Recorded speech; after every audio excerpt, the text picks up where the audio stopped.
મિક્સરનો પ્રયોગ કરીશું. ખાદ્ય પદાર્થ માટે બટેટું અને આયોડિનનું દ્રાવણ.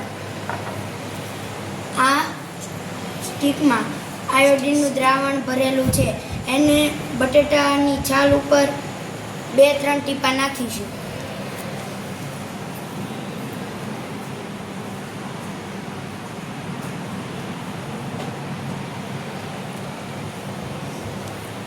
અને 2-3 મિનિટ પછી આનું અવલોકન કરીશું અને તેમાં રંગનો ભેદભાવ જોવા મળશે. થોડો કાળાશ અથવા તો ભૂરો પડતો આમાં કલર જોવા મળશે. આપણે એવી રીતે કહીએ છીએ કે આમાં સ્ટાર્ચ હાજર છે એવું ગણાય છે.